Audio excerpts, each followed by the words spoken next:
Y bueno, bien, vamos a ir trabajando entonces esta semana.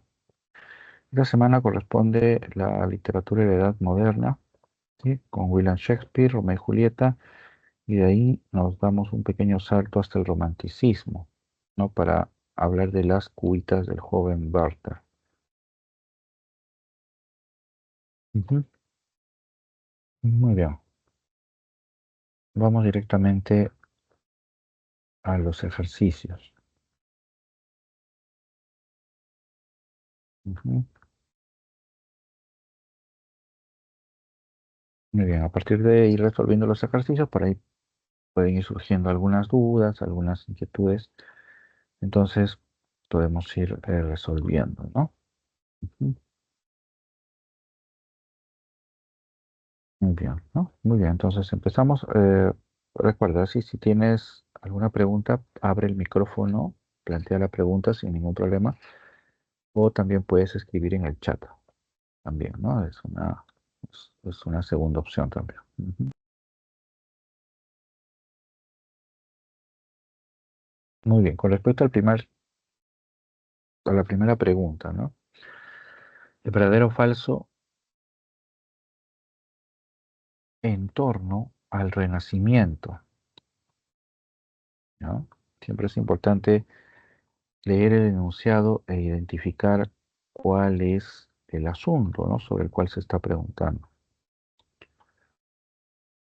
Entonces, en la primera alternativa hay que determinar si es verdadero o falso cada afirmación sobre el Renacimiento. Entonces, la primera dice, se afianza durante la expansión que experimenta Europa Occidental. Durante la expansión. Bueno, eso al parecer es verdadero porque está refiriéndose a las diversas conquistas, ¿no?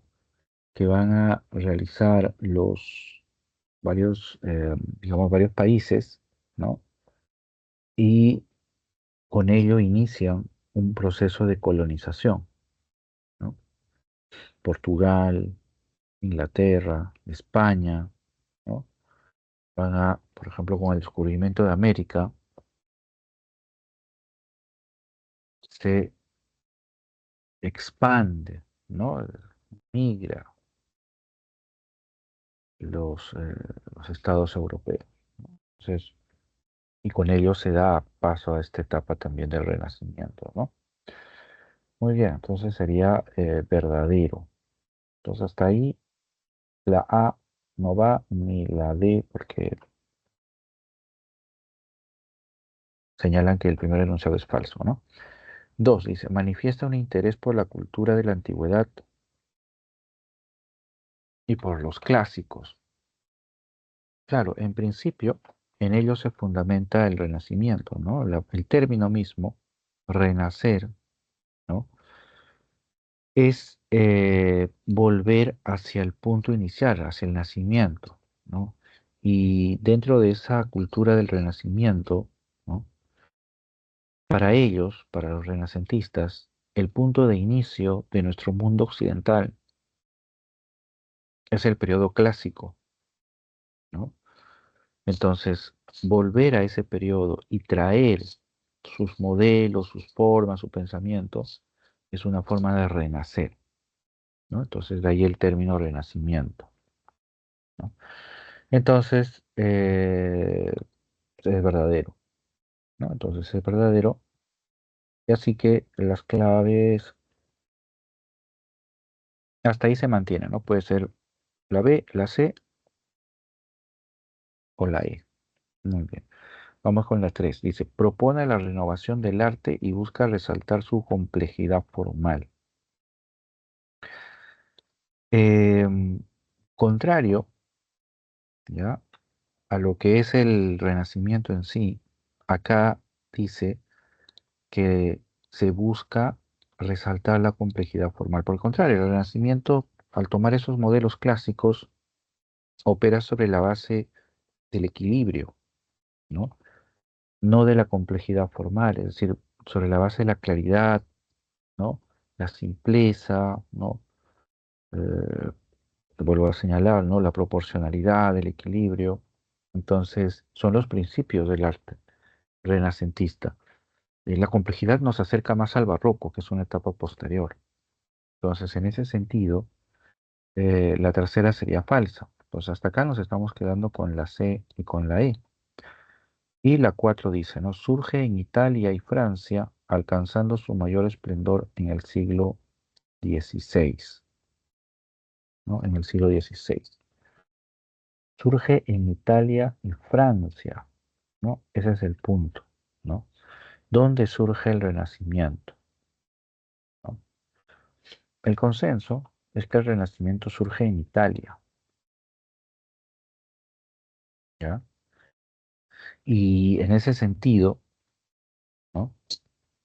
Francia no es una del Renacimiento, ¿no? Entonces, ahí está el error, ¿no?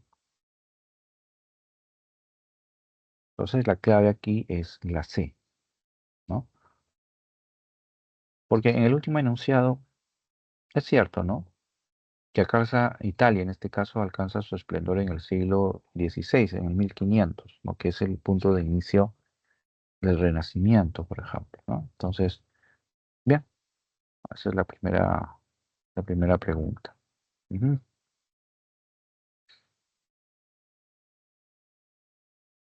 ajá. Muy bien, entonces seguimos, ¿sí? Ujú. ¿Todo bien, Ariana? Si hay preguntas, recuerda, activa el micrófono o también puedes escribir en el chat. Seguimos resolviendo entonces la segunda pregunta. A ver, dice, marque la alternativa que completa de manera correcta el siguiente enunciado relacionado con la Edad Moderna. Entonces, ese enunciado dice relacionado con la Edad Moderna, ¿no? Ese es un dato que hay que tener en cuenta. Ya, Podría ser la A. podría ser la A. Ya, a ver, vamos a ver, ¿no? Dice un movimiento cultural e intelectual y neoclasicismo. A ver, la Ilustración fue un movimiento cultural e intelectual. Bueno, sí es cierto, ¿no? Que se desarrolló en el siglo XVIII y tuvo como representantes a Montesquieu, Rousseau, Diderot, Voltaire, y su expresión artística se denominó neoclasicismo, ¿no?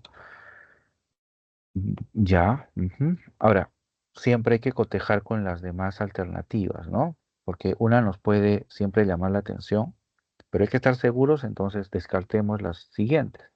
Ahora, se destaca rápidamente por la segunda variable, ¿no? Porque eh, dice su expresión artística, es decir, la ilustración, cómo se muestra o expresa en el arte. Y la ilustración lo va a hacer a través del neoclásico, ¿no? Este arte que toma los modelos clásicos, ¿no? Va a marcar una variante porque va a darle un objetivo didáctico al arte. El arte tiene que enseñar. Ese es el principio del neoclásico, ¿no? Y claro, es un principio que rige desde la perspectiva de la ilustración. Entonces sí, ¿no? Siglo de las luces, este es un término con el que también se suele denominar al periodo, a la época de la ilustración. El humanismo refiere al movimiento que aparece a inicios, bueno, a fines de la Edad Media, inicios del Renacimiento, y que señala al grupo de intelectuales, ¿no? Que va a mostrar un interés enorme por la cultura clásica, ¿no? El humanismo, ¿sí? Pero eso no tiene, en ese sentido, no es una expresión artística, ¿no? El iluminismo, ¿no? Este es un término que en tal caso hace alusión a la ilustración, pero tampoco. Y el clasicismo francés, ¿no? Em, sí, el clasicismo francés, ¿no? Que tampoco, ¿no? Alude al arte de la ilustración, ¿no? Entonces, aquí la clave, como bien señalaste, es la A. ¿no? Y los demás siempre asegurándonos, ¿no? Descartando para que veamos claramente la alternativa, ¿no? Muy bien, entonces aquí la clave era la A, correcto. ¿Mm?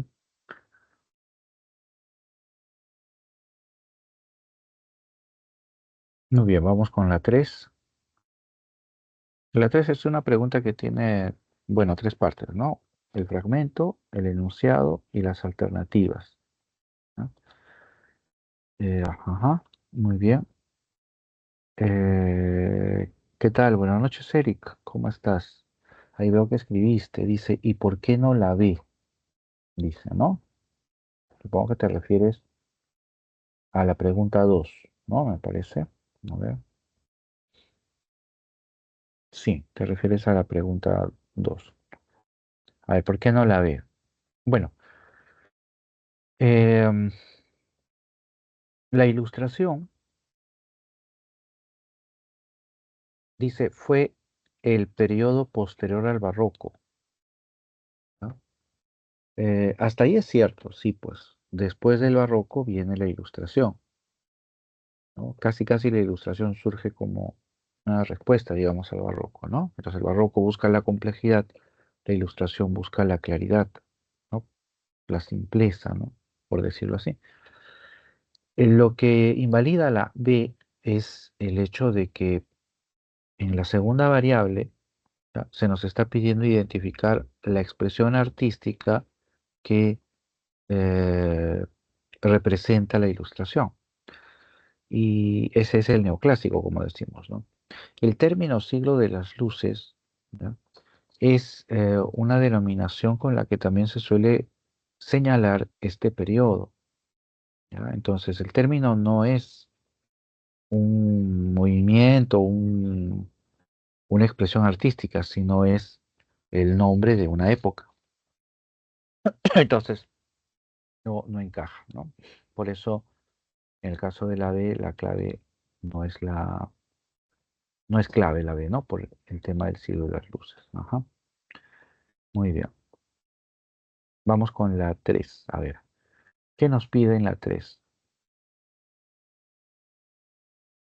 Dice, luego de leer el fragmento citado de la tragedia Romeo y Julieta de William Shakespeare y considerando el argumento de la obra, se puede inferir que Romeo Montesco, ya, acá la pregunta nos está pidiendo identificar eh, qué parte del argumento, ¿no? O con qué aspecto del argumento se relaciona el hecho o la secuencia que se describe acá en el fragmento, ¿ya? En otras palabras, ¿a qué parte del argumento pertenece? Más o menos ese es el planteamiento de la pregunta. Entonces, obviamente hay que leer el fragmento, ¿no? Entonces vamos a ver, Julieta, ¿no? Romeo y Julieta, recuerden la obra de Shakespeare, estos son los personajes principales, ¿no? Entonces Julieta le dice a Romeo, dime, ¿cómo has llegado hasta aquí y por qué? ¿Sí? Las tapias de este huerto son muy altas y siendo quien eres, el lugar será tu muerte si alguno de los míos te descubre. Acá, con lo que Julieta señala, ya podemos identificar pistas claras, ¿no? Sobre la parte del argumento que estamos hablando. ¿Por qué? Porque acá Julieta, dirigiéndose a Romeo, le dice, ¿por qué has llegado hasta acá? Los encuentros entre Romeo y Julieta, ¿no? Así desarrollados en la obra, son cuando se conocen en la fiesta, eh, luego cuando se ven en el balcón y cuando posteriormente se casan, ¿no? Entonces, acá Julieta le dice a Romeo, él ha llegado hasta acá, quiere decir que ella estaba en un lugar, en este caso su habitación, y Romeo se ha aproximado. Es la escena cuando Romeo, huyendo de la casa de los Montesco, brinca el muro de los Capuletos, ¿no? Brinca el muro de la casa y va por el jardín y se ubica debajo del balcón de la habitación de Julieta, ¿no? Y ahí es donde sale Julieta y se desarrolla la escena más simbólica de la obra, ¿no? Entonces, ese es el momento de la, del argumento que se da acá, ¿no? Pero terminemos el fragmento. Dice Romeo, con las alas del amor salté la tapia, pues para el amor no hay barrera de piedra, y como el amor lo que puede siempre intenta, los tuyos nada pueden contra mí. Muy bien, vamos a ver las alternativas. A ver, ¿qué se puede inferir? Dice, Romeo Montesco busca a su amada un día antes de partir al destierro, viendo la organización de la obra, ¿no? El argumento. El destierro sucede mucho después, ¿no? Mucho después. eh, el motivo es que Romeo mata al primo de Julieta, ¿no? Y lo mata porque éste había matado al amigo de Romeo, ¿no? Mercucio. Romeo no había querido pelear um, con Tebaldo, el primo de Julieta, porque uno sabía que era el primo de Julieta, ¿no? El primo más querido, y ya Romeo se había casado con Julieta en ese momento. Se habían casado en secreto. Entonces, fíjense, hay varios hechos antes, ¿no? Estamos en la escena del balcón, entonces no corresponde, ¿no? Al momento del destierro. Y además, siendo más precisos, Romeo no se despide de Julieta cuando se va, cuando marcha el destierro, ¿no? Entonces, no es, ¿no? Esta no es. La B dice, manifiesta su interés amoroso por la hija de Capuleto. Ah, eh,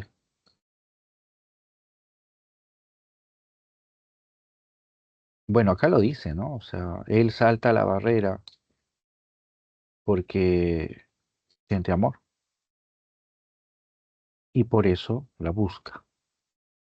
Y esa es una manifestación del interés amoroso por la hija de Capuleto. Bueno, sí, pues. Hasta acá la B parece la clave, pero vamos a descartar las demás, ¿sí?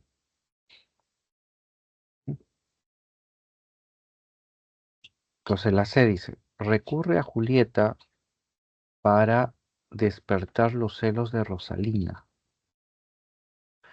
Bueno, Rosalina es la jovencita de la cual Romeo está enamorado al inicio de la obra. Pero luego se olvida de ella cuando conoce a Julieta, ¿no? Entonces no hay esa confrontación, digamos, ¿no? Romeo no las enfrenta, digamos.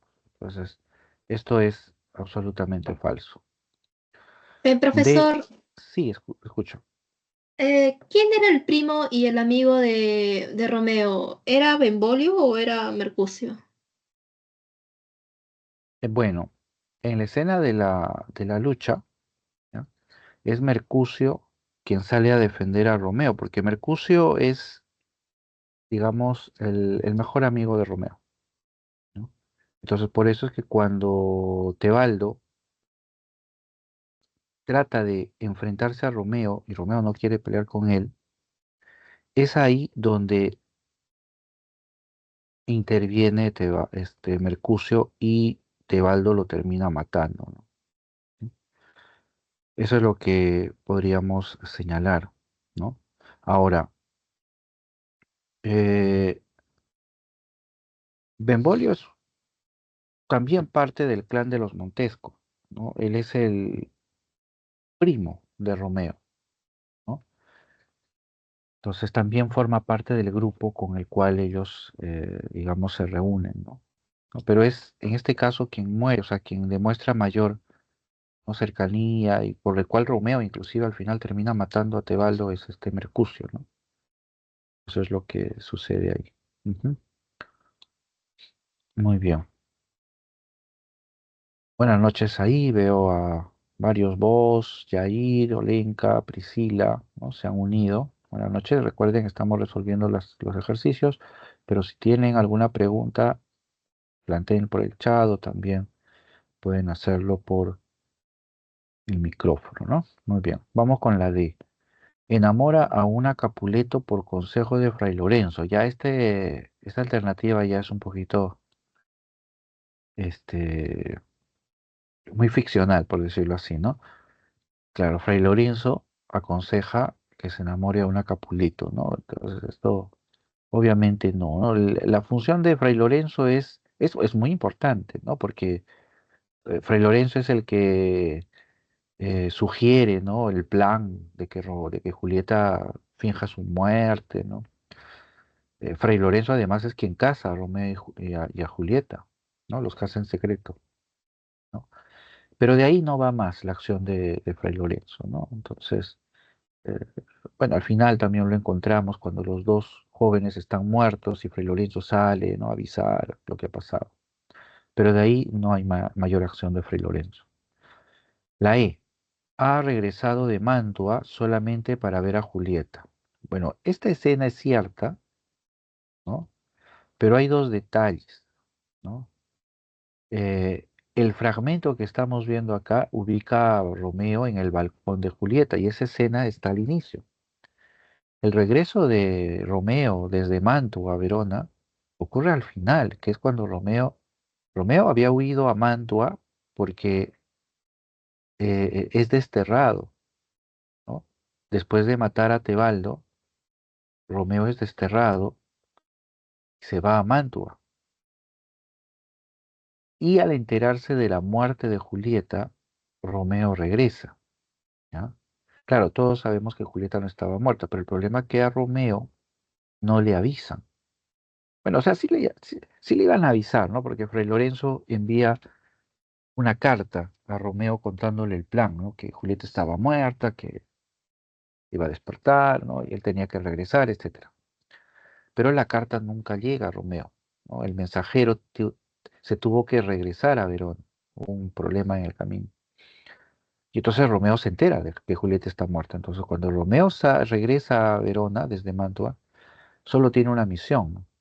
Que es matarse delante de Julieta, ¿no? O sea, no solamente la va a ver, sino va a ir a matarse, ¿no? Pero eso, repito, está en una secuencia hacia el final de la obra, ¿no? Y aquí el fragmento nos alude al momento del balcón. Entonces, la clave obviamente es la A, ¿no? Muy bien. Vamos con la pregunta 4, entonces. Ujú. Vamos con la pregunta 4. Dudas, preguntas, recuerden inmediatamente, ¿no? Entonces, leemos primero el fragmento, el enunciado. Dice, ¿qué rasgo formal de la tragedia Romeo y Julieta de William Shakespeare se puede apreciar en el siguiente fragmento de la vida, de la obra? ¿Qué rasgo formal? Esto es muy importante que ustedes tengan en cuenta, ¿ya?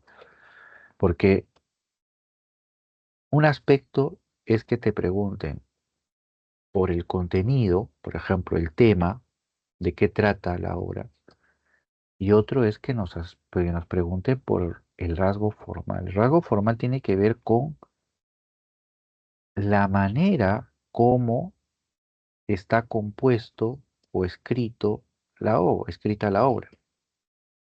Por ejemplo, un rasgo formal es que esté escrito en verso o en prosa.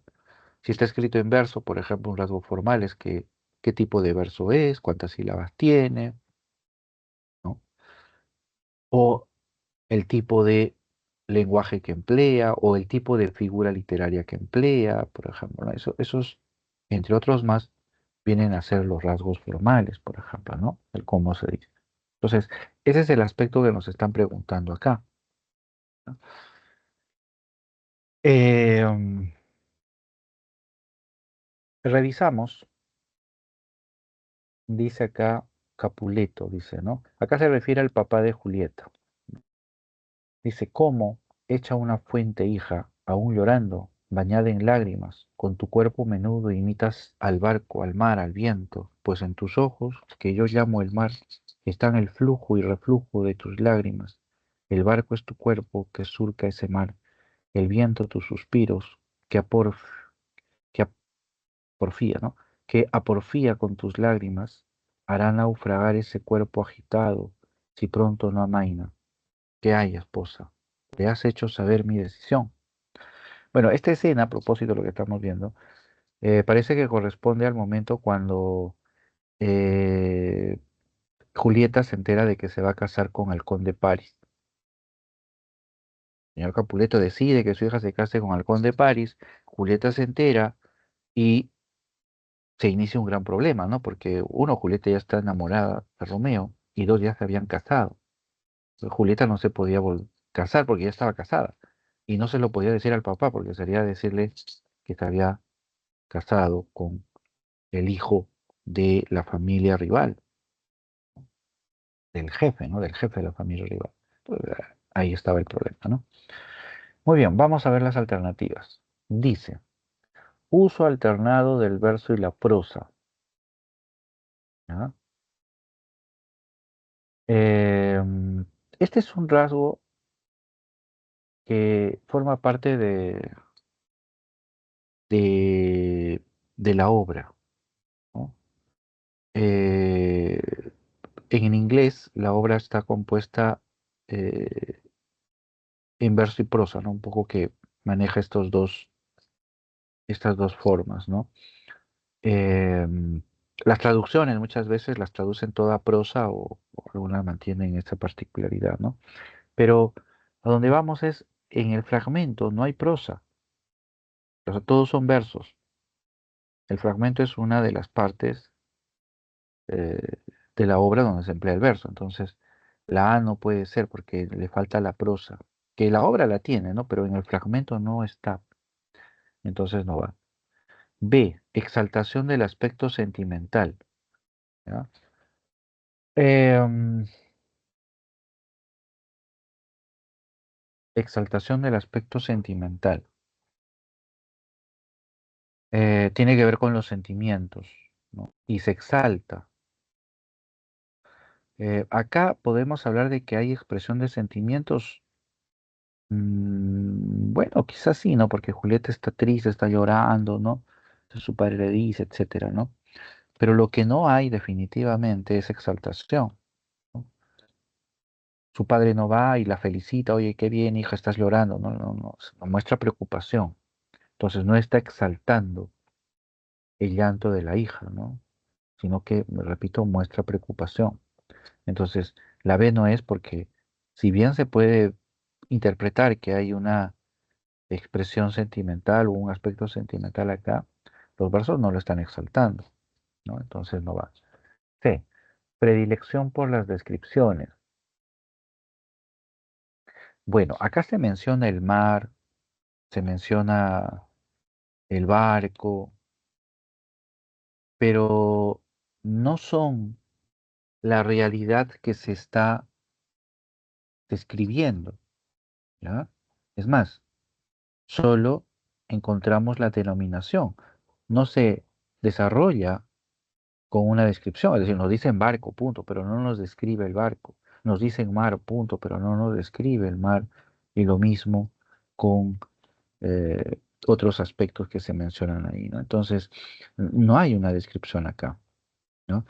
Y la presencia de estos elementos, digamos, como el viento, el mar, el barco, etcétera, ¿no?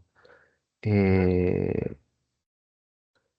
no es porque sean la realidad ahí o se esté hablando de ellos, sino que son instrumentos precisamente para plantear una metáfora, ¿no? Y por eso la clave es la D, que además es una característica de la obra, ¿no? Presencia de numerosas metáforas, ¿no? Eso es un rasgo que distingue, acaso que marca inclusive el cierto tono barroco que ya maneja Romeo y Julieta, ¿no?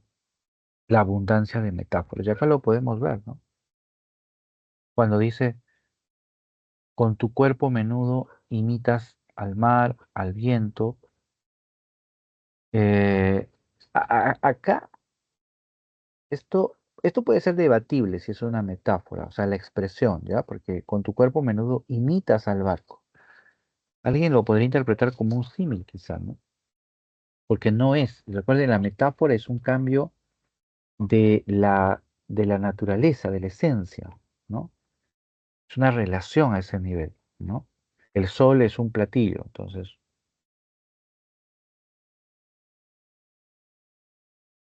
hay identidad. En cambio acá solo está señalando, ¿no?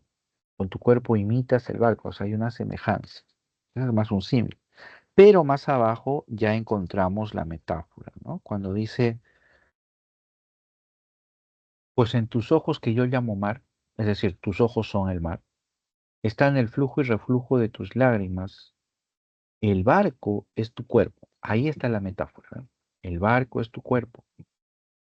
Que surca ese mar. ¿Cuál es el mar? Pues las lágrimas. El viento, tus suspiros, ¿vale? El viento son tus suspiros, que porfía con tus lágrimas, ¿no?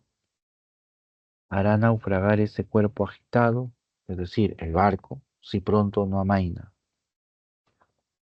es decir, si pronto no dejas de llorar. Entonces, ahí hay una metáfora donde se están vinculando, ¿no? El mar, el barco, el viento, ¿no? Con las lágrimas, el suspiro, ¿no? El cuerpo de Julieta, en este caso. Entonces, sí, abundancia de metáforas, ¿no? O sea, no es una sola metáfora para marcar un objeto, sino que toda la secuencia, ¿no? Se construye sobre la base de una metáfora, o de varias en este caso. Empleo recurrente de interrogantes. Bueno, lo sumo, claro, arriba hay varias interrogantes que se plantean, sí, pero el enunciado, recuerden, nos dice rasgo formal. Un rasgo es una característica, ¿no? Es decir, es una seña distintiva, ¿ya? Entonces, el uso de interrogantes no es una seña distintiva de la obra o del estilo barroco, lo que fuere, ¿no? Entonces, por ese motivo la E no es la clave, o sea, porque sí, o sea, hay preguntas, no se puede negar que hay preguntas al inicio, al final, ¿no? Pero que esas preguntas sean representativas del estilo o de, del aspecto formal de la obra, eso no es cierto, ¿no?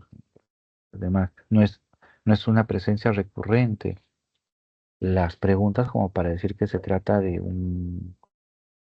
una característica, ¿no? De un rasgo, ¿no? Eso por principio, ¿no? Muy bien. Entonces, seguimos, ¿no? Si hay alguna pregunta, pueden formularlo en el chat. Yo estoy muy pendiente del chat o también pueden abrir el micrófono, ¿no? Ujú. Muy bien, vamos con la 5. La 5 dice, con respecto al romanticismo europeo, ya nos vamos al romanticismo, ¿no? Recuerden el tema de esta semana, todo lo que es edad moderna y edad contemporánea la iniciamos con el romanticismo, ¿no? Mm. Muy bien. Dice, ¿cuál es el enunciado correcto sobre el romanticismo? ¿No? Esa es la pregunta. Entonces dice, su desarrollo abarcó desde mediados del siglo XVIII hasta fines del siglo XIX, ¿no? Bueno, la primera es cierta, ¿no? Mediados, bueno, inclusive ni siquiera es cierta, para ser más exactos con lo que dice el libro de la PRE, ¿no? El romanticismo aparece a fines del siglo XVIII, ¿no? A fines del siglo XVIII. Y se sostiene hasta la primera mitad del siglo XIX, ¿ya? Entonces, ahí es donde está sobre todo el error, ¿no? Cuando dice que el romanticismo abarca o predomina hasta fines del siglo XIX, ¿no? Hasta mediados, nada más, ¿no? De ahí luego viene el realismo. Muy bien, entonces esta es falsa. Dos, dice, ¿no? Expresó su rechazo a la evocación del pasado legendario o tradicional, ¿no? Es decir, que el romanticismo rechaza el pasado. Bueno, es al revés en realidad, ¿no? Ustedes recordarán. El romántico exalta la naturaleza, aprecia las leyendas, lo popular, ¿no? Y esto porque está en la naturaleza del romántico, ¿no? La naturaleza para el romántico es el espacio donde proyecta su mundo interior. Por eso Werther en la novela está maravillado, ¿no? De vivir en el campo. Eso está al inicio de la novela, ¿no? Cuando habla y describe el entorno de una manera muy, eh, muy fresca, muy pasional también, ¿no? Ajá, muy bien. Tres. Entonces, lo contrario, ¿no? En la dos, para dejarlo claro. No es que evoque el pasado y lo rechace, sino que en realidad el romanticismo exalta lo legendario, el pasado, lo tradicional. ¿Ya? Entonces, aquí el problema es que dice que lo rechaza, y eso no es cierto. Muy bien. Tres, adoptó una postura totalmente contraria a la del racionalismo imperante. Claro, porque el romanticismo surge a fines del 18 y en el siglo XVIII predomina, impera el racionalismo a través de la ilustración. Y entonces el romántico se constituye o surge como una forma de rechazo precisamente al periodo de la Ilustración, es decir, al racionalismo, ¿no? A su visión práctica, utilitarista de las cosas, ¿no? Material. En cambio, el romántico es más espiritual, digamos, idealista, ¿no? Entonces, esto es cierto. Adoptó una postura contraria al racionalismo. ¿Mm? Y la cuatro dice, manifestó el predominio de la subjetividad y exaltó el espíritu individualista. Bueno, acá hay dos rasgos, ¿no? Pero vale. Predominio de la subjetividad, sí. Eso es lo que busca el romántico. Liberar su mundo interior, sus emociones, ¿no? Liberarlo porque el romántico vive en un mundo racionalista, ¿no? Donde lo práctico y lo material predomina, ¿no? Entonces esa dimensión, ¿no?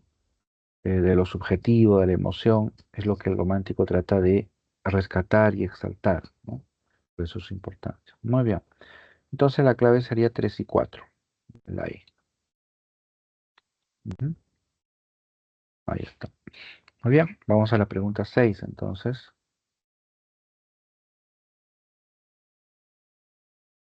Ujú.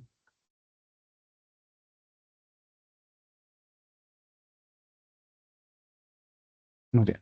Acá en la pregunta 6 encontramos nosotros ya la obra de Goethe. El enunciado dice, ¿no? Repito, siempre cuando resuelvan este tipo de preguntas, lean primero el enunciado, ¿no? A veces les ponen el fragmento, uno lo lee el fragmento y cuando llega aquí, recién nos damos cuenta qué cosa debimos de buscar. Entonces, leamos primero el enunciado.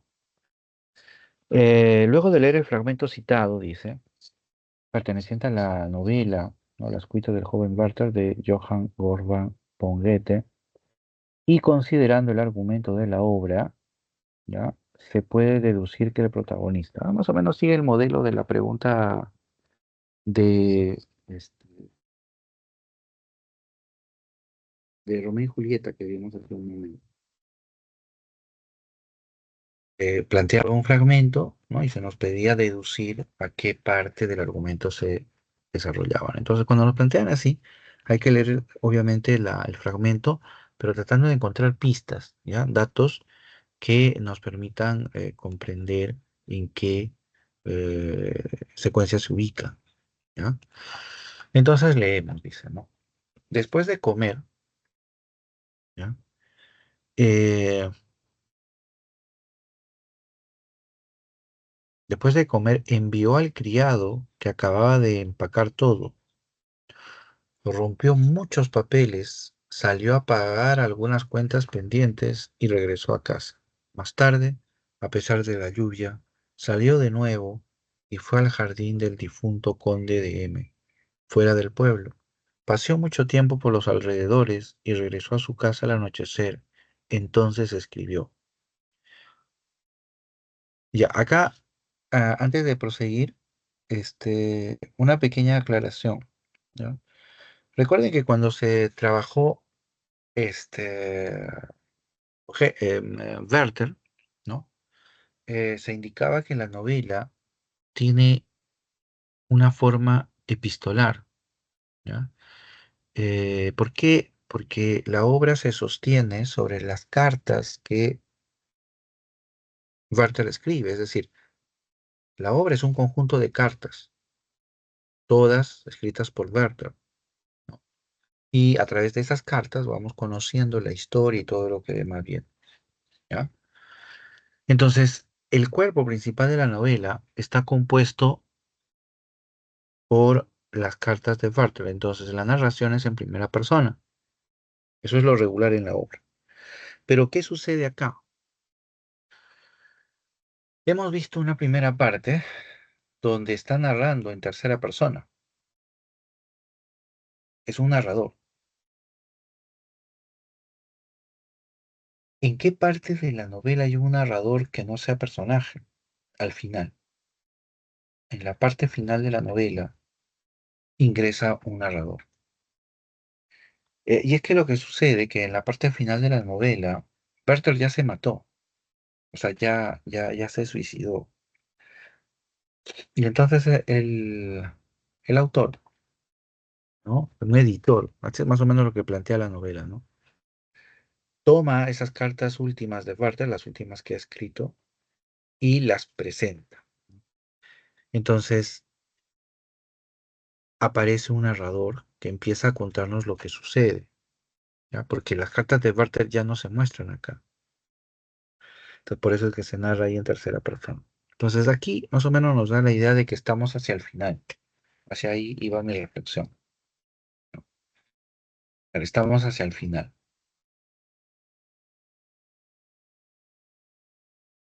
Muy bien. Luego dice abajo, Guillermo dice, por última vez he visto los campos, el cielo y los bosques. También a ti doy el último adiós. Tu madre, perdóname, consuélala, Guillermo. Que Dios los llene de bendiciones. Todos mis asuntos quedan saldados. Adiós. No volveremos. Nos volveremos a ver y entonces seremos más felices.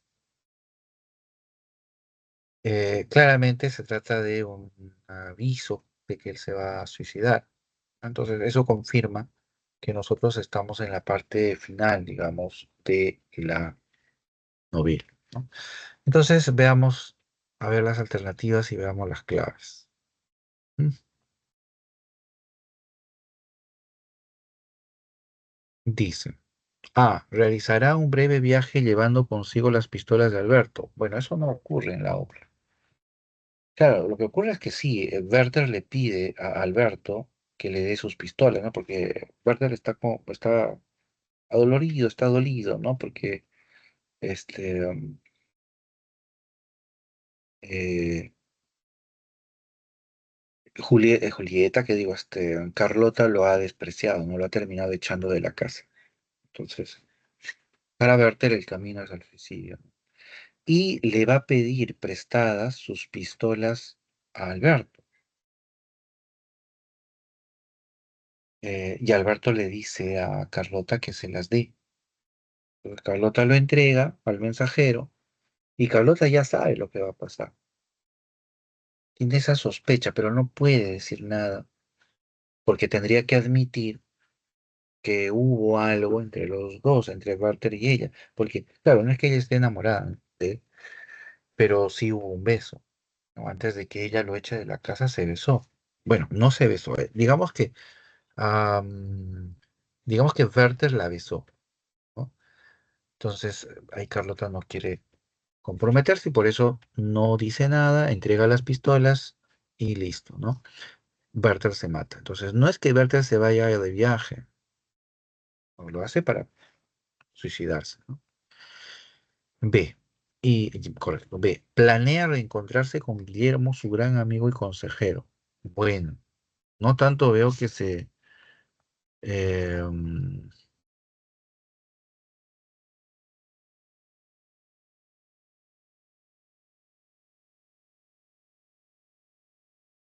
bueno, claro, la duda, porque habla de Guillermo en el fragmento, ¿ya? Pero podemos descartar la B por lo siguiente, es que Werther no planea reencontrarse con Guillermo. O sea, para ellos ya... eh, cuando Werther le escribe, porque todas las cartas están dirigidas a Guillermo, esta última ya lo hace con la clara convicción de que él eh, este, se va a suicidar, ¿no? De que Werther se va a suicidar, o sea, no está diciendo o dando a entender que va a buscar a Guillermo, ¿ya?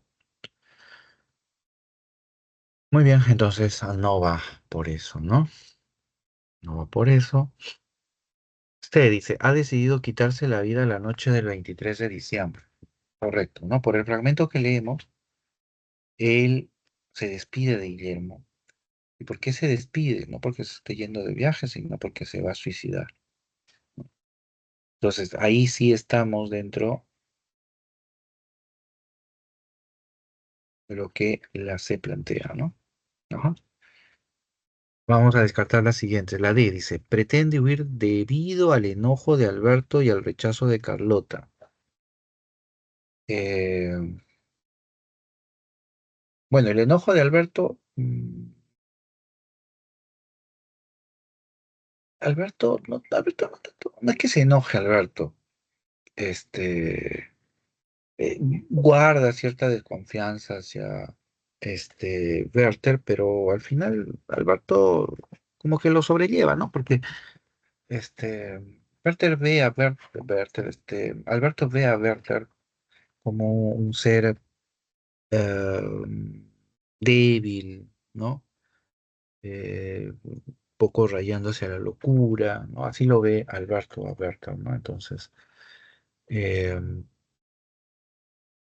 pero no hay en Alberto un sentimiento de desagrado o enojo este, para con Werther, ¿no? Ujú. Porque el rechazo de Carlota sí hubo, pero sí es cierto, ¿no? Pero no este otro aspecto que acabamos de mencionar, ¿no? Ujú. Muy bien. Y la E dice, partirá pronto del pueblo para trabajar al servicio del embajador. Bueno, no puede ser, ¿no? ¿Por qué? Porque el embajador es un personaje, ustedes saben la secuencia de la novela. Werther aparece en la primera carta de la novela, ya en el campo, Werther está feliz, que esto, que lo otro, que esto, que lo otro. Muy bien. Pero tiempo después Werther sale del campo, ¿ya? Y sale porque, o sea, se va de regreso a la ciudad porque este, mm, se da cuenta que se ha enamorado o siente una pasión por Carlota, pero Carlota está comprometida con Alberto.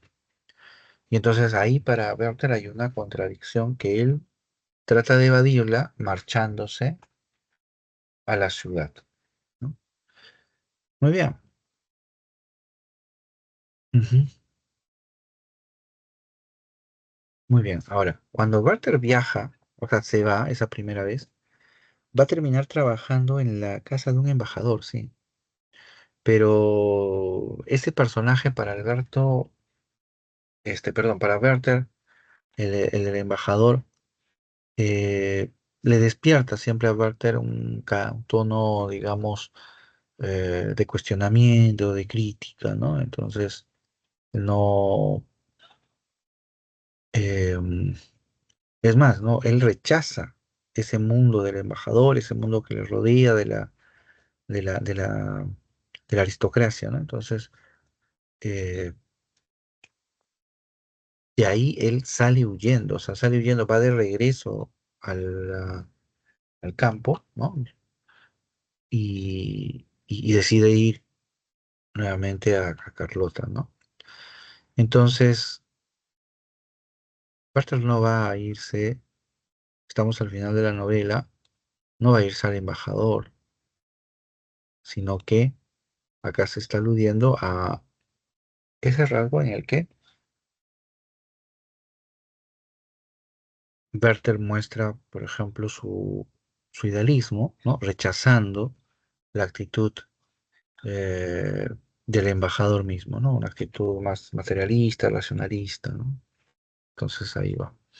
Muy bien, entonces la clave de la pregunta, ¿cuál era? Pregunta 6 creo era, ¿no? Es la C. Muy bien. Vamos con la 7. Ahí está. Ajá.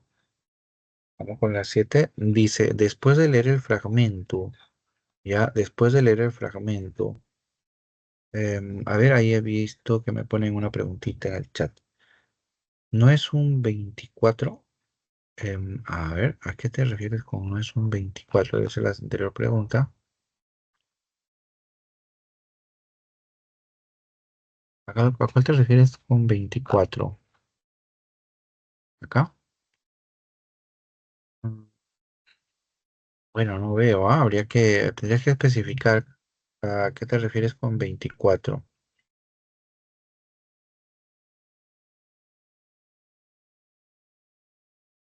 Ah, ya, ya, perdón, acá ya me di cuenta. El 23. Ya, lo que pasa es que, a ver, 23 es, 24 es Nochebuena, 25 es Navidad. Entonces, Werther, y así lo dice la obra, ¿no? Se suicida en vísperas de Nochebuena, ¿ya? Vísperas de Nochebuena. Entonces, Navidad es 25, Nochebuena es 24, y la víspera, que es el día anterior, es el 23, ¿no? Entonces, él se suicida un 23 de diciembre, ¿no? En vísperas de Nochebuena, ¿no? Entonces, por eso es 23 ahí. Ajá. Sí, así lo dice en el documento. No tengo ahorita mi original, no sé dónde lo he puesto. Pero al momento de trabajar, ¿no? El texto, se señala ahí, ¿no? Que Berta, ¿no? Se termina suicidándose en vísperas de Nochebuena, dice, ¿no? En vísperas de Nochebuena, entonces sí. Ajá. Ujú, correcto. Y un Uy, sacerdote no la acompaña, ¿no? Porque creo que estaba mal o algo así, no sé.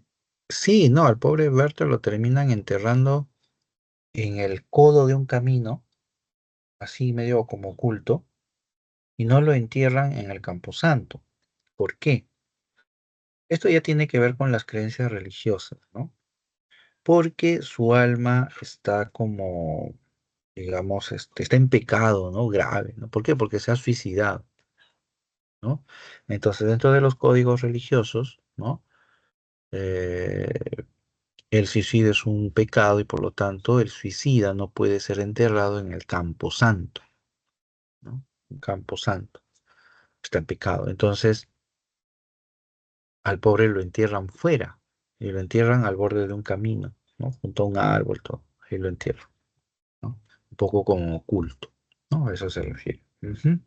El profesor, ¿él murió en Sí. sí el 23 en víspera de Navidad o Año Nuevo, como dijo? Ah, claro, ahí tal vez recordamos las fechas. Murió el 23 de diciembre, ¿ya? Entonces, el 23 de diciembre es víspera de Nochebuena porque Nochebuena es 24. Y de Nochebuena sigue el 25, que es Navidad. 25 Navidad, 24 Nochebuena y el 23 es la víspera de Nochebuena, ¿sí? Entonces, sí, el Y 23. a esa fecha murió, ¿no? O Sí. digamos, de repente murió porque creo que estaba agonizando, si no me equivoco. O bueno, a mí me dijeron Eh, eso. sí, no, sí, sí. Ay, ¿dónde está mi original? Él agoniza, es cierto, él agoniza, pero no es que agonice días. O sea, pero él muere el 23. Él muere el 23. Te lo habré puesto mi Werther. Pero sí, o sea, él muere el 23. Eso y sí agoniza. No, no, no es que muera inmediatamente. Ujú. Muy bien, muy bien.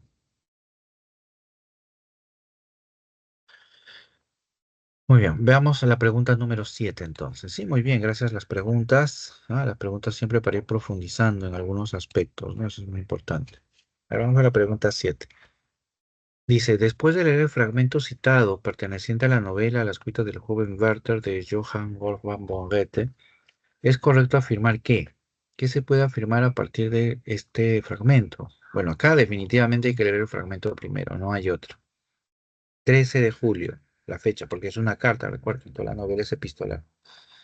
O gran parte de la novela, ¿no? Porque el epílogo, como decía, ya interviene un narrador que parece ser una suerte de editor de las últimas cartas de Werther. Muy bien, esta es una de las cartas, 13 de julio. Dice Werther, no, no me engaño. Leo en sus ojos negros el verdadero interés que le inspiran mi persona y mi suerte.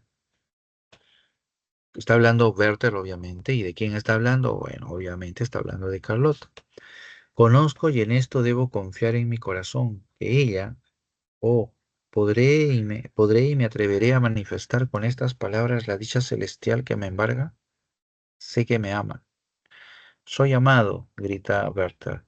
Si vieras cómo me quiere ahora, si vieras, te lo diré, porque tú sabrás comprender si vieras lo mucho más que valgo a mis propios ojos desde que soy dueño de su amor. ¿Es esto presunción o sentimiento de nuestra relación verdadera? Dice Berta. Muy bien, a ver, vamos a ver qué afirmación encaja con lo que acabamos de ver, ¿no? Acabamos de leer.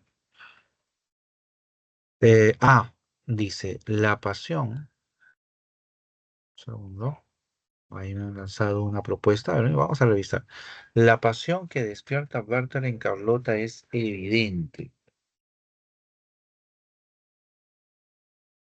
Ya, acá mucho cuidado porque la sintaxis nos puede confundir.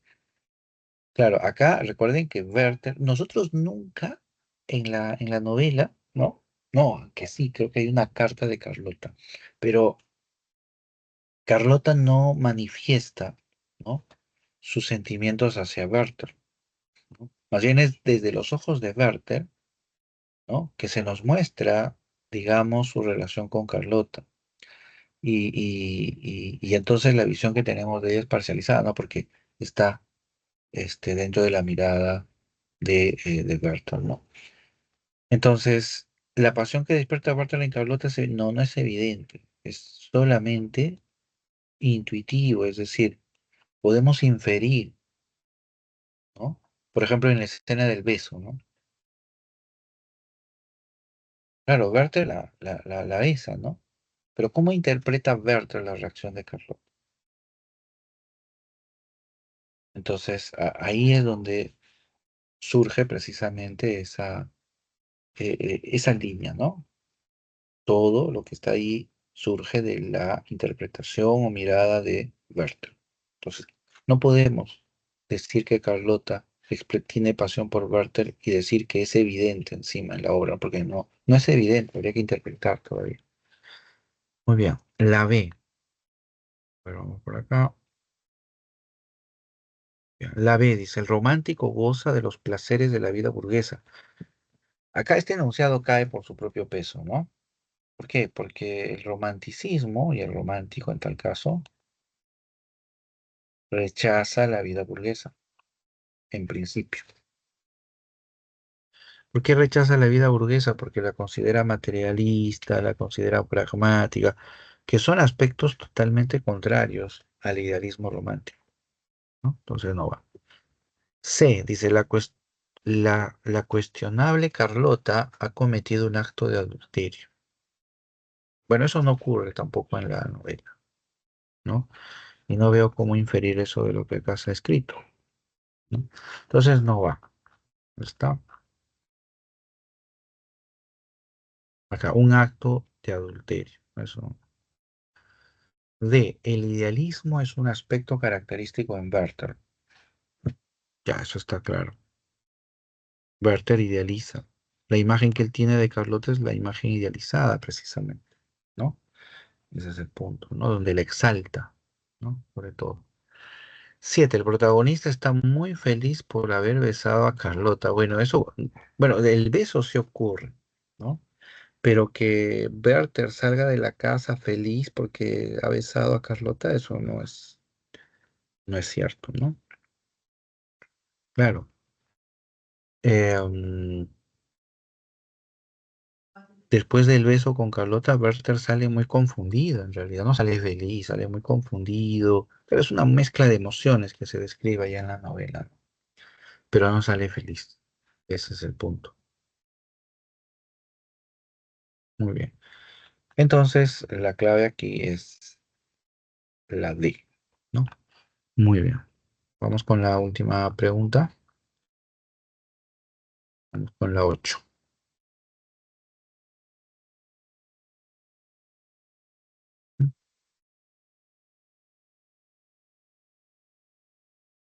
A ver, vamos a ver, ¿no?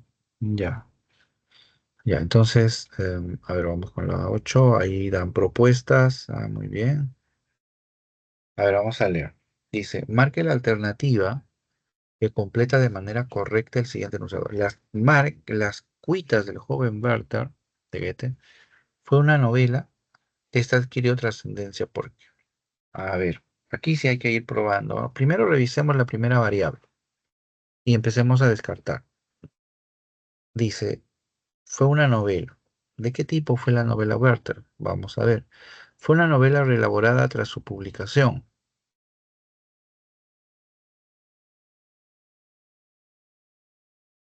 Bueno, eso es, Nunca lo mencionan. claro, ¿no? Eso ya va más hacia el contexto de la propia obra, ¿no? La obra se reelabora, en realidad, sí se llega a reelaborar, se publica en una ocasión y luego, varios años después, Goethe le añade algunos aspectos más, ¿no? Pero aún considerando eso, el enunciado A tampoco es claro porque eh, dice reelabora tras su publicación y acá, ¿no? Estableció las bases de la narrativa realista. No, Werther es un modelo del romanticismo, o sea, no tiene elementos fundamentales del realismo ahí, ¿no? De ninguna manera. Entonces, por acá también podemos nosotros descartar, ¿no? Muy bien, ahí está. Veámosla bien. Dice, fue una novela de carácter epistolar, y esto está más cerca, ¿no? Porque sabemos que la novela es el conjunto de cartas que Werther escribe a su amigo Guillermo.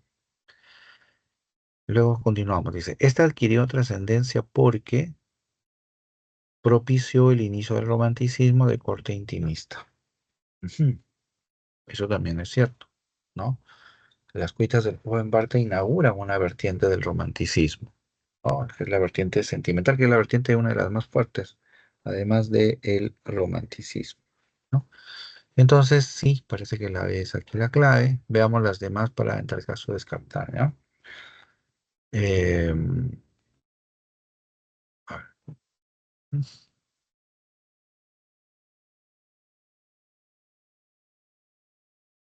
ahí está. A ver, sumamente controversial. Fue una novela sumamente controversial. Bueno, ya digamos que podría encajar ese enunciado. Pero lo siguiente, a ver, dice, esta adquirió trascendencia porque criticó el excesivo apasionamiento del romántico. No, la novela no critica al propio romántico. La novela exalta al romántico. Eso es diferente. Entonces, nada de que criticó de manera Profe, excesiva. Sí, dime. una vez en una clase me comentaron de que supuestamente era una novela muy controversial porque en ese tiempo hizo que muchos jóvenes se suicidaran porque padecían lo mismo, o sea, se habían enamorado. Ah, ya, claro, está citando la anécdota. Claro, desde ese punto de vista podríamos decir que es una obra, eh, ya, digámosla, controversial, ¿ya? Por ese detalle que has mencionado, ¿no? Sí, pero acá hay dos respuestas, ¿ya? La primera, pero eso no invalida que la segunda variable de esa alternativa sea la errada, ¿no? Es decir, porque el romántico no critica el apasionamiento del romántico, es decir, la pasión romántica, ¿no? El romántico es en sí la pasión. Entonces, no se puede criticar, ¿no? Así, él mismo, no lo hace. Entonces, por ahí no va. Ahora, sumamente controversial por el suicidio de otros jóvenes, sí, ¿no? Podría ser, ¿no? Podría ser.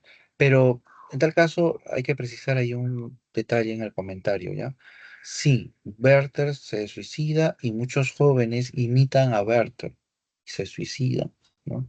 Inclusive hay algunos que se visten como Werther, ¿no? Con sus colores oscuros. Muy bien, pero este, Hay que tener ahí en cuenta un detalle, ¿no? ¿Por qué se mata a Werther? ¿No? Ahí hay dos niveles en los que hay que interpretar la acción de Werther, ¿no? Uno es, se mata porque este, Carlota lo rechazó, ¿no? Como estaban mencionando, ¿no? Y entonces él se suicida, ¿no? Pero el otro motivo que ahora le voy a explicar es quizás mucho más fuerte, ¿no? Y es que lo que sucede es que para Werther, Carlota es un personaje ideal, es un ideal. Entonces, cuando sucede la escena donde los dos se besan y Carlota lo termina echando de la casa, Werther ahí siente pues que todo ese mundo, ¿no? Se viene abajo y opta por el suicidio.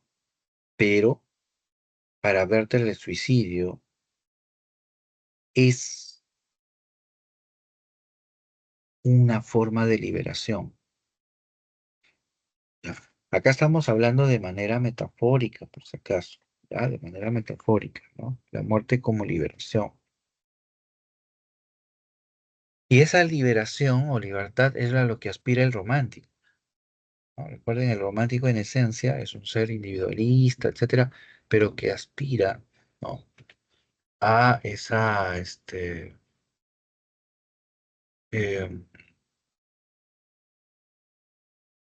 a ese ideal, ¿no? De libertades, sentimientos. Muy bien. Entonces, en ese camino es donde interviene el tema de la muerte, ¿no? Para Werther, la muerte no es un fin, sino es una liberación. ¿Ya? Es algo que el romántico, a lo cual el romántico puede aspirar, ¿no? La idea de la muerte. Entonces, ese es en principio también por qué Werther se suicida, ¿no? Porque ve en la muerte una forma de liberación, porque no encuentra en el entorno maneras en las que él libere su mundo. Y entonces será la muerte la que purgue precisamente, ¿no? Y lo libere, ¿no? Ese es el principio, ¿no? Entonces, ahí aclarábamos. Muy bien, la D dice, fue una novela muy influyente en su época, ya, digamos que sí, y luego esta adquirió trascendencia porque consiguió idealizar y exaltar la vida burguesa.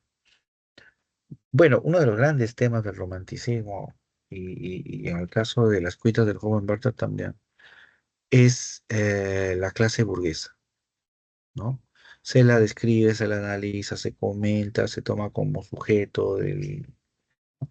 Pero, em,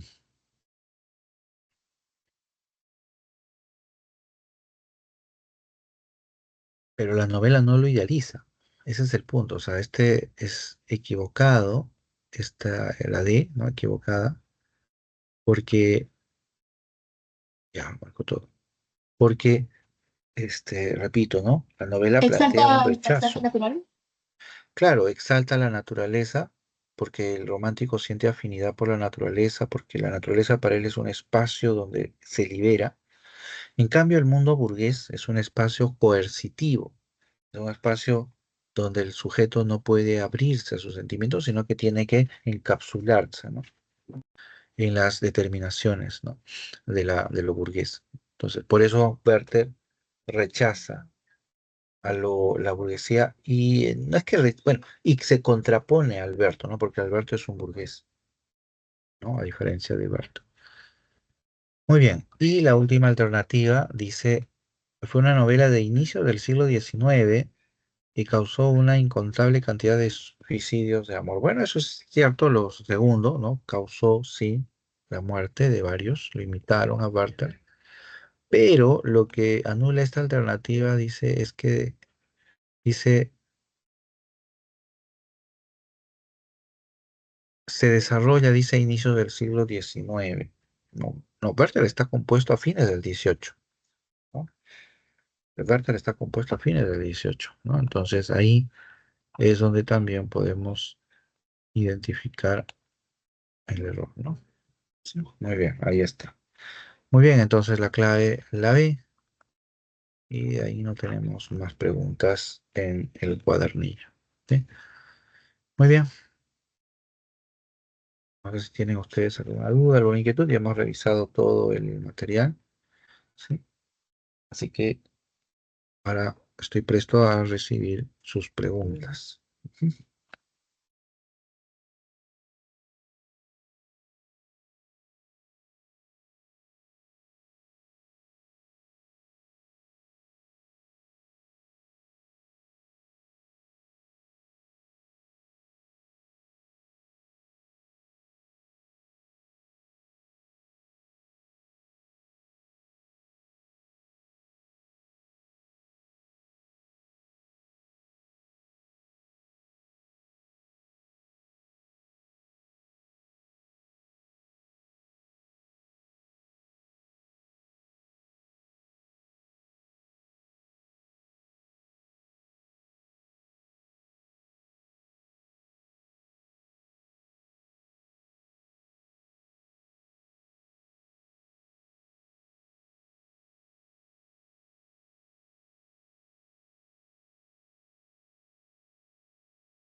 Sí, muy bien, estoy atento ahí a sus preguntas, ya sea podemos abordar alguna pregunta anterior o profundizar alguna que hemos estado viendo, ¿no?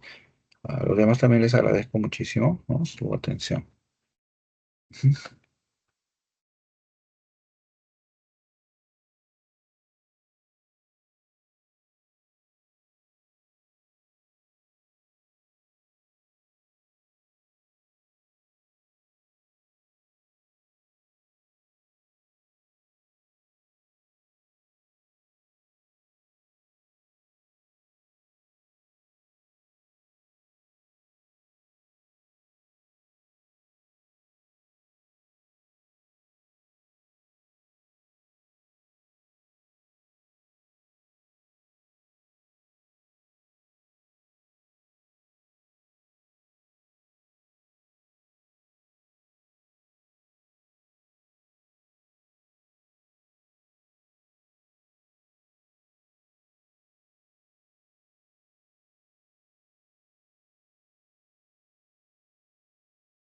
Profesor, en el romanticismo creo que una de las características dicen que tienen interés por el misterio y el grotesco. ¿Cómo sería lo grotesco?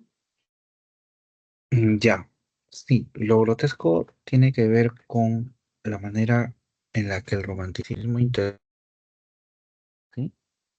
La, digamos, el objeto estético, la emoción estética. ¿Cómo es esto? Lo explico así.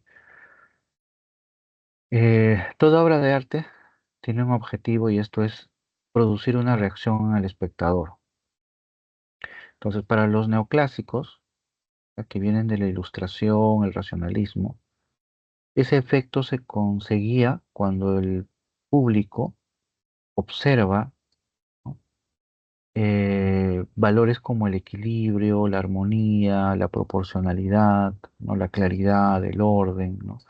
Cuando el espectador observa alguna obra que porta estas propiedades, digamos, se produce la emoción estética, ¿no? La belleza, ¿no? La belleza, porque la belleza es ese fin, ¿no? del arte clásico y exalta al auditorio. ¿Por qué? Porque la belleza se sostiene sobre la base de estos principios, ¿no? Llamamos algo que es bello porque mantiene estos equilibrios, ¿no? Muy bien. Vienen los románticos y los románticos reinterpretan lo estético desde otra perspectiva, ¿no? Víctor Hugo, en el prólogo que escribe a su obra Hernani, ¿no? desarrolla el concepto de lo grotesco como un principio del romanticismo. Lo grotesco, dice Víctor Hugo, nace debido a los tiempos modernos, porque los tiempos modernos son contradictorios, dice eh, Víctor Hugo. Y en ese sentido, lo contrapuesto y lo contradictorio para el romántico es el fundamento de su arte. A eso se le denomina lo grotesco. Entonces, ¿qué es exactamente? Lo grotesco se produce cuando se combinan elementos contrastantes, lo demoníaco, lo divino, lo bello, lo feo, ¿no? Em, ¿no? Lo angelical, ¿no? Lo demoníaco. Como Gustavo Y, Adolfo Bécquer. y claro, como en el caso de Gustavo Adolfo Bécquer, en el caso de sus leyendas, ¿no? ¿Y esto por qué lo ponen como principio los románticos? Porque para ellos la contemplación de esa contradicción es lo que genera precisamente esa emoción estética. Víctor Hugo pone como ejemplo, o mejor dicho, nos entrega un ejemplo en una de sus obras, un ejemplo que es universal, que es el personaje de Quasimodo. Quasimodo, este personaje de la novela Nuestra Señora de París, es un ser deforme, ¿no?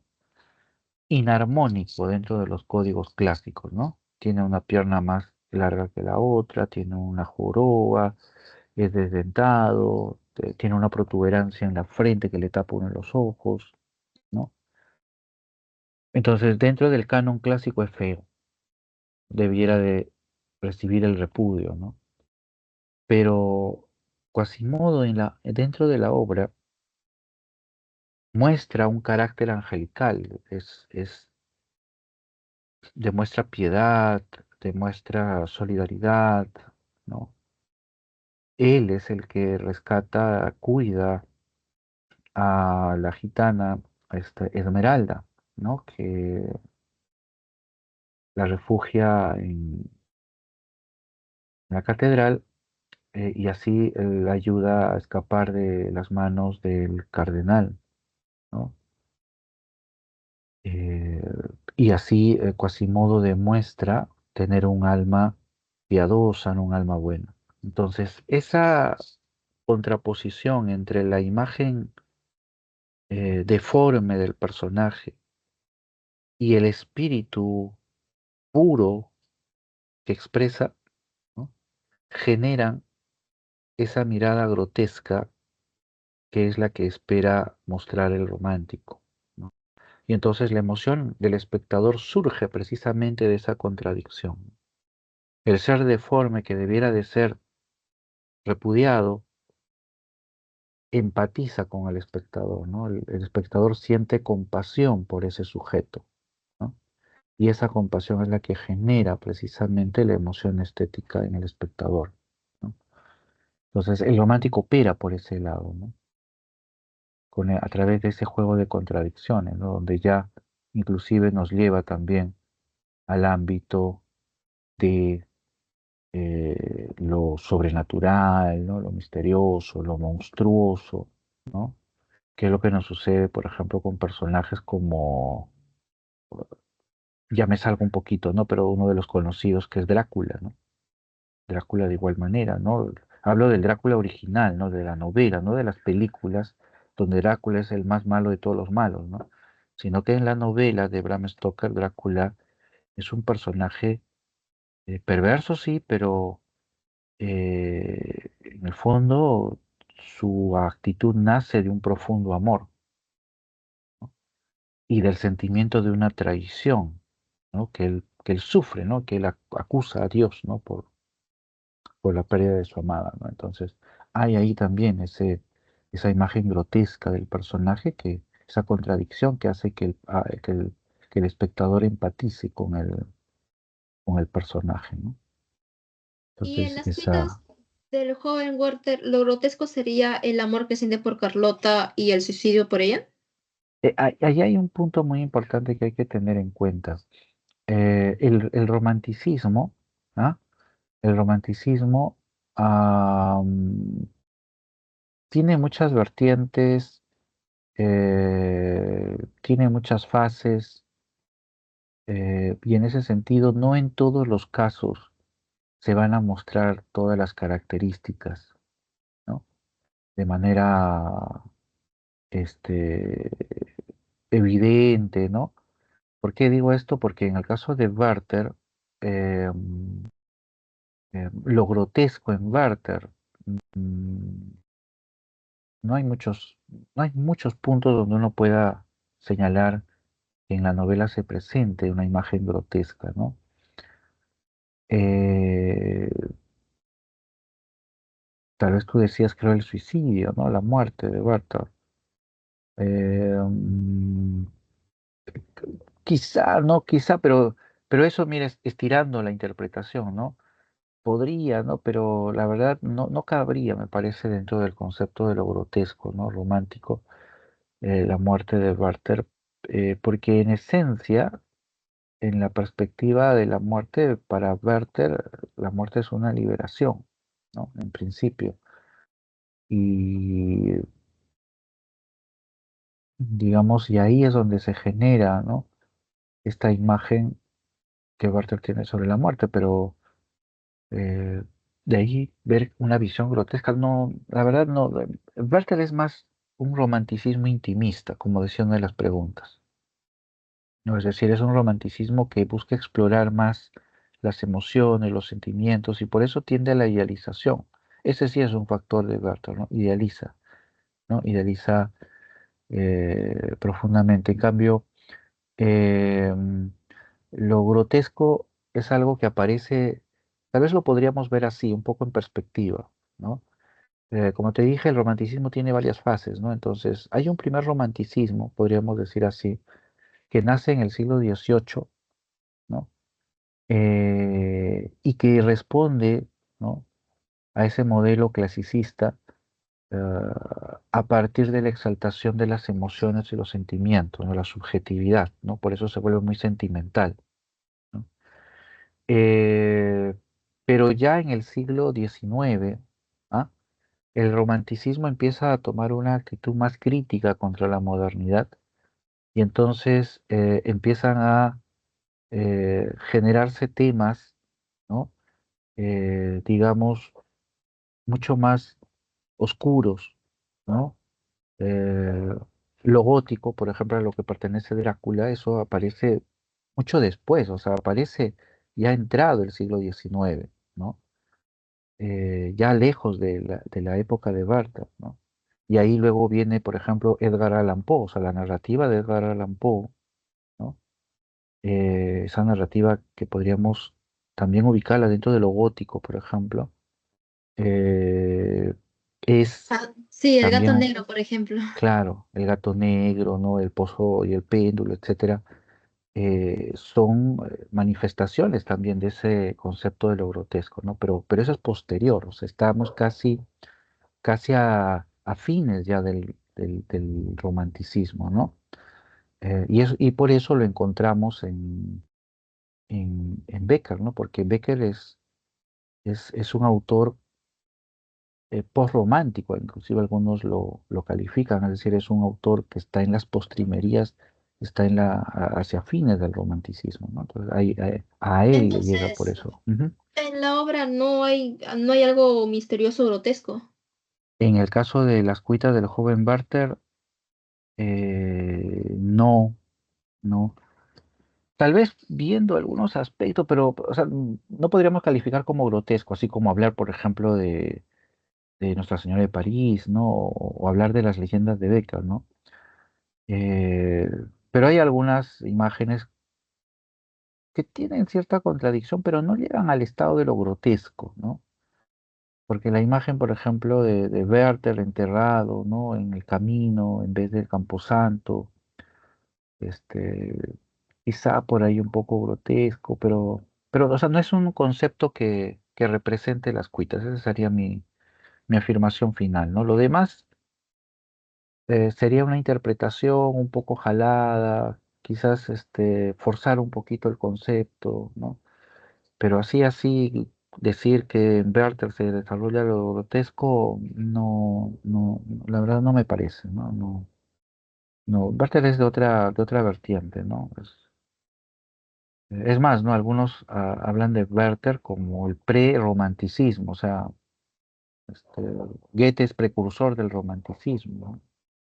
Es un antecedente, inclusive, o sea, está en los puntos iniciales, inclusive. ¿No? Escuché Eso, también sobre el Sturm und Drang, creo que era Tormenta y Pasión, pero no sé muy bien qué es eso, porque supuestamente Werther creo que pertenece ahí o algo así. ya, es, claro, más o menos es Sturm und Drang, más o menos es así, y se traduce como, o una de las traducciones, ¿no? Como tormenta e impulso, ¿no? Algo así. Es un movimiento, es un grupo al cual pertenecía eh, Goethe, ¿ya? El autor de la novela, ¿ya? Y es un grupo que aparece como reacción precisamente a la época de la Ilustración. O sea, para entender eso hay que más o menos describir qué es lo que sucede en ese siglo XVIII. Em, el racionalismo tiene un principio que a primera vista parece extraordinario, ¿ya? Que es el bienestar. El racionalismo busca el bienestar de la sociedad, ¿ya? Pero en la búsqueda de ese bienestar de la sociedad, el racionalismo es muy pragmático, ¿ya? Y entonces dentro de su pragmatismo es mucho más importante para para el racionalismo, ¿no? Es mucho más importante es mucho más importante la sociedad que el individuo. Entonces, mientras la sociedad se vea beneficiada en conjunto, al racionalismo no le interesa el individuo. Mientras los códigos, mientras las formas sociales se impongan y la sociedad como conjunto se desarrolle, al racionalismo no le interesa el individuo porque es superfluo, ¿no? Porque su fin principal es la sociedad. Entonces, como dicen algunos que estudian esta época, el sujeto, el individuo, desaparece, o sea, no existe. Y entonces, ¿esto cómo se traduce en las personas? Las personas viven sometidas a principios, a tradiciones, ¿no? Que se imponen sobre ellas, anulando cualquier manifestación de su voluntad, ¿no? Eh, te pongo un ejemplo, sí, rapidísimo, ¿no? Que es una tradición que va mucho antes, obviamente, de la época, pero que en ese periodo también se manifiesta como una expresión de esta tendencia, ¿no? Que es el matrimonio concertado, por ejemplo, ¿no? Donde los padres deciden con quiénes se casan sus hijos. Y es todo una formalidad, ¿no? Hasta se firmaban contratos, ¿no? Para establecer con quién se iba a casar el primer hijo que yo tenía, ¿no? Con la hija de quién, etcétera, ¿no? Y esos contratos se establecían por cuestiones económicas, políticas, ¿no? Sociales. Y entonces los individuos no tenían voz y voto, ¿no? El joven no podía decir yo me he enamorado de tal y me caso, no, simplemente ya estaba decidido por el bien de la familia, por el bien social, el individuo tiene que sacrificarse, ¿no? Entonces no tiene voluntad del individuo. Entonces, pongo este ejemplo para describir una época donde las emociones, los sentimientos, todo lo que caracteriza al sujeto, lo define sujeto, subjetivo, ¿ya? Sujeto, es anulado por las manifestaciones sociales, políticas, ¿no? Culturales de la época racionalista. Entonces, en medio de ese mundo de coerción contra el individuo, es que llega un momento en el que estalla, ¿no? Ese estallido es el Sturm und Drang, la tormenta impulso del romanticismo, que funda el romanticismo, ¿no? Manifestación de intelectuales que frente a esa imposición racionalista buscan precisamente explorar y expresar el mundo interior. El individuo existe, ¿no? Y ese tipo de manifestaciones en gran medida inauguran el espíritu romántico, la individualidad, el idealismo, la subjetividad. Y eso es lo que expresa, por ejemplo, Werther. Werther rechaza las, los protocolos sociales, rechaza los formalismos, porque para Werther el principio está en el yo, en su mundo interior, ¿no? En su perspectiva, ¿no? Y entonces el objetivo del romántico en ese sentido es liberar su mundo interior, ¿no? Y eso es lo que la novela plantea, ¿no? Porque cómo Werther se contrapone a Alberto, el romántico a lo burgués, ¿no? Porque Alberto es parametrado. Alberto se sostiene sobre la base del pragmatismo, el materialismo, ¿no? Las normas, la tradición, la imposición. En cambio, Werther no. ¿No? Werther es de espíritu libre, de espíritu pasional, ¿no? Entonces ahí es donde la novela contrapone esas dos miradas, ¿no? Eh, eh, sí, ¿no? Contrapone esas dos miradas. Y, y, y ahí lo que va a predominar es, en el caso de Werther, la búsqueda de la libertad, ¿no? La búsqueda de la libertad. Lo que Werther busca, muchos leen la novela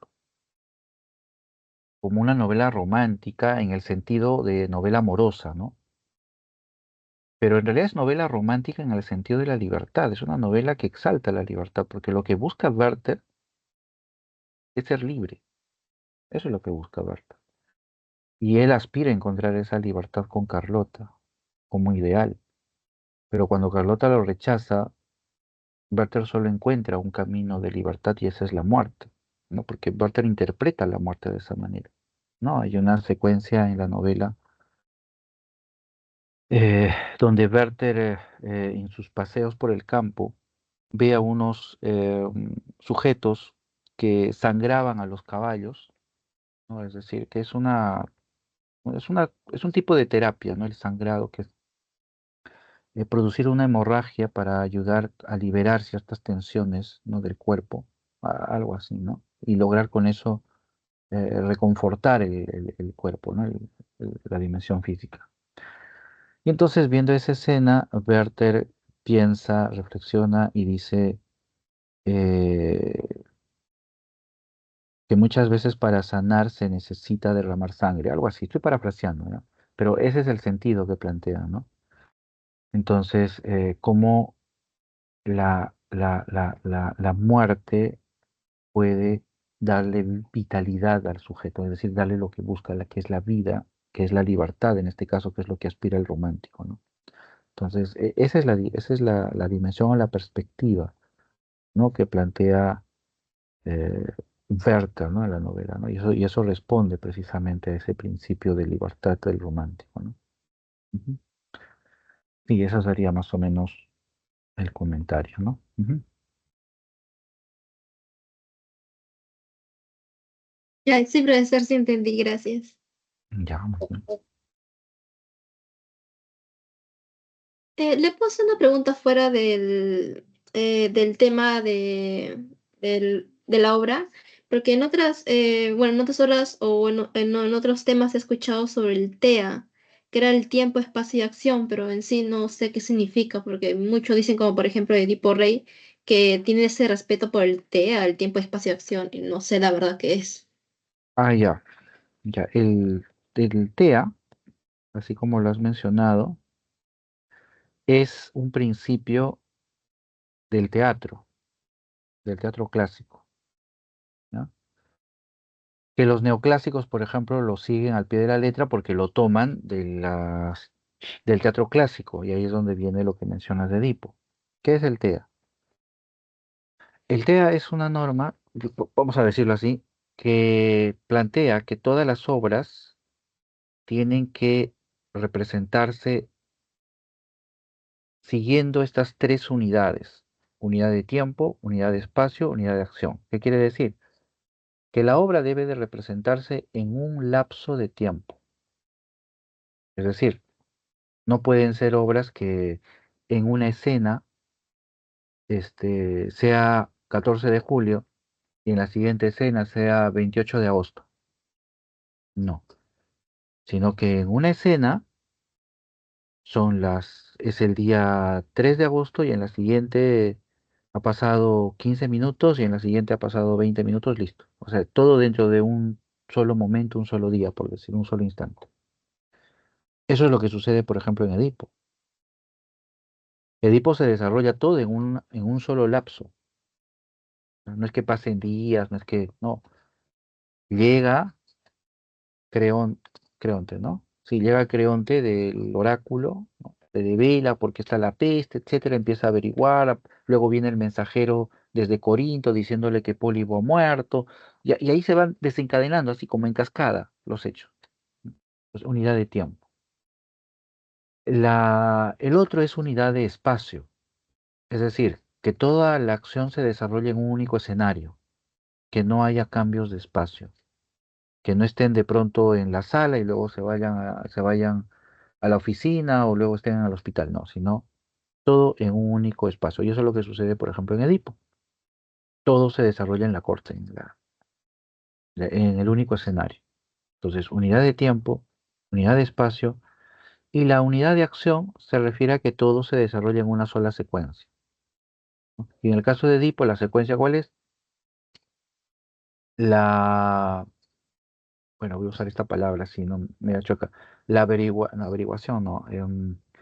Ah, es que averiguación, la búsqueda, ¿no? De la verdad, ¿no? De quién había matado a Layo. Listo, ¿no? Eso es lo que se plantea en Edipo. Entonces, unidad de espacio, un solo lugar, un solo lugar, unidad de tiempo en un solo lapso y unidad de acción en una sola secuencia, ¿no? Eso es lo que predica el teatro clásico y que los neoclásicos en el siglo XVIII adoptaron como medida también, ¿no? Entonces, ese es el famoso TIA, ¿no? Eh, ¿Solo por se ejemplo, ven en los teatros? en los teatros que tengan fundamento clásico, ¿no? Eh, por ejemplo, Romeo y Julieta. Romeo y Julieta tiene elementos barrocos, ¿no? Por ejemplo, en el caso de Romeo y Julieta, el TEA no se respeta, porque desde que se conocen hasta que se matan, creo que pasan 5 días, 6 días, me parece, 5 días creo, y hay cambios de espacio constantemente, ¿no? Estamos en el balcón, estamos en la fiesta, estamos en la plaza, estamos eh, este, en el mausoleo, ¿no? Donde descansa el cuerpo de Julieta, ¿no? O sea, entonces, hay cambios de espacio, cambios de tiempo. Entonces, no, ahí no se respeta el TEA porque es el barroco, ¿no? El barroco no respeta lo clásico. En cambio, el Renacimiento sí, el periodo del siglo XVIII también, ¿no? Con el neoclásico precisamente. Ujú. Profe, ¿qué era acción, dijo? Acción se refiere a la secuencia, ¿no? A la secuencia que desarrolle un único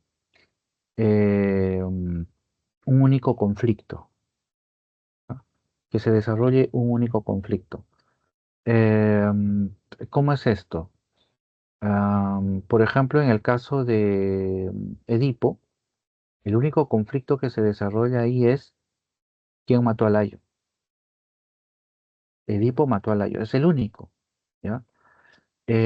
Una obra donde no se produzca esto, como para que tú puedas comparar, es, por ejemplo, La vida de sueño de Calderón, ¿ya?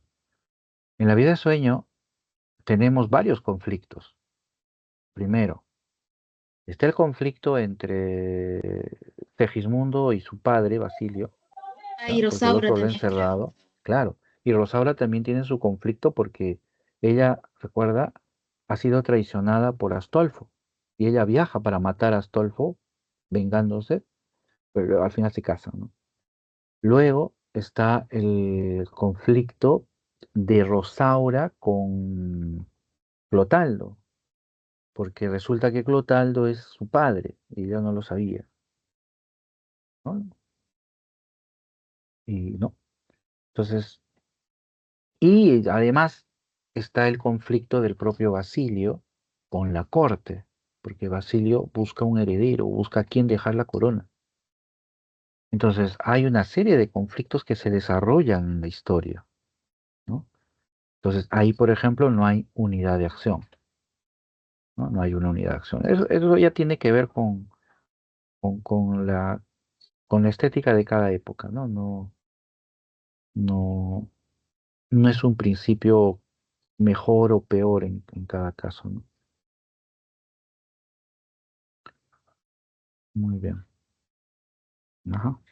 Profesor, por último, en Odiseo he escuchado sobre los iconios, creo que era el primero, pero no sé qué es, porque me sé toda la línea de los iconios, todo favor, los cíclopes y todo, pero necesariamente los iconios no sé qué bien, no sé bien qué es. Los iconios. A ver, iconios. Ajá.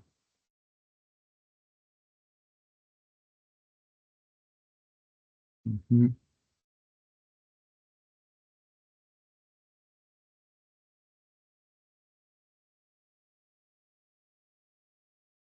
A ver, un segundo. Estoy buscándolo porque es un término que recuerdo, pero eh,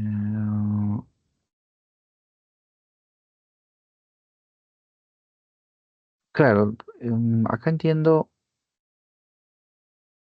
iconio, es el término que estás buscando, iconio. Iconio.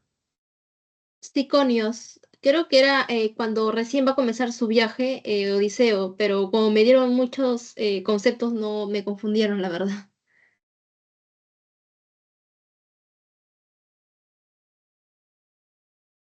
Mm, ya tendrías que precisar el término porque sí. ¿A qué se refiere a que a uno de los personajes? ¿Se refiere a uno de los personajes? Porque ahí sí no me queda claro. Es uno de las aventuras, de las bastantes aventuras que tuvo. Ah, ya, es una de las aventuras. A ver, debe ser uno de los términos. A ver, Sí, está antes de los lotófagos, donde las flores que te hacen perder la memoria. claro. Ujú. A ver,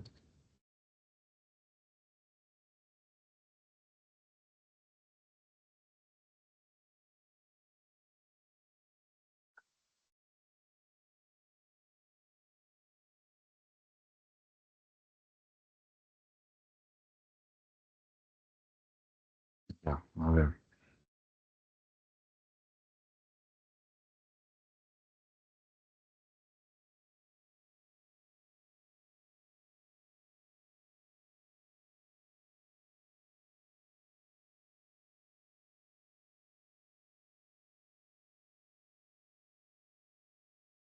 ¿Los lestrigones, no será?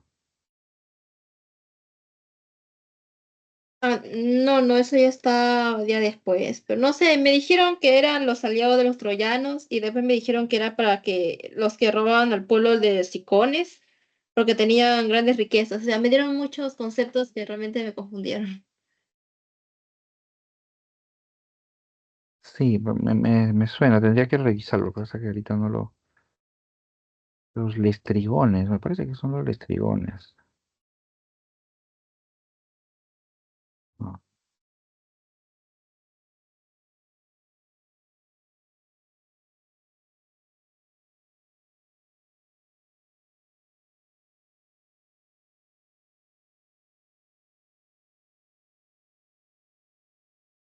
Mm, ya necesitaría el nombre preciso, porque acá, te confieso, una pregunta parece muy puntillosa y no lo logro precisar. Tendría que tener el nombre preciso, porque me suena cuando me dices, pero por eso me sonó lestrigones. Ah, no lo ubico bien ahí. Ahí sí no lo ubico. A ver. Mm,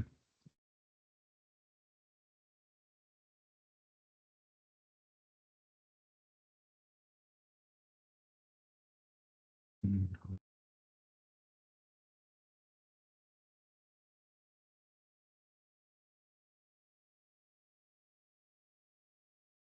¿No lo tienes apuntado? Ahorita lo estoy buscando.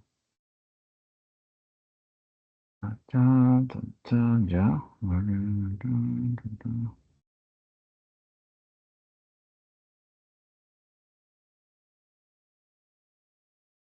¿Los cíclopes? Tal vez los cíclopes, no, no creo que los cíclopes.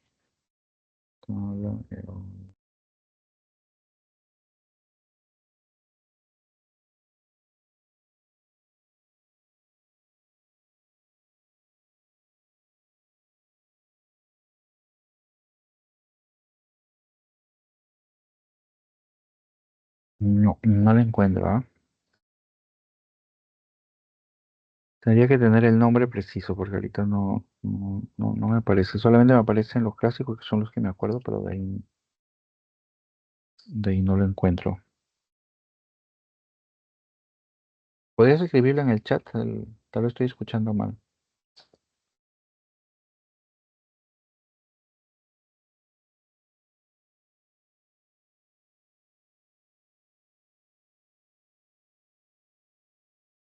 Iconios.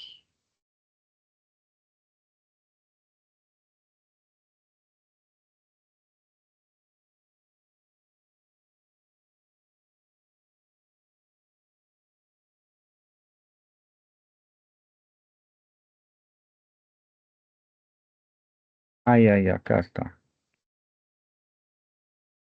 Ujú, ya, claro. Ya sí, es una de las primeras aventuras que tiene Odiseo. Apenas sale de Troya, ¿no? Se enfrentan a estos hombres, los Cicones,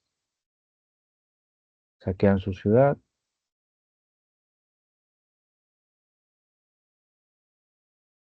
logran tomar la ciudad, pero luego terminan escapando porque los Cicones tratan de recuperar su ciudad, ¿no?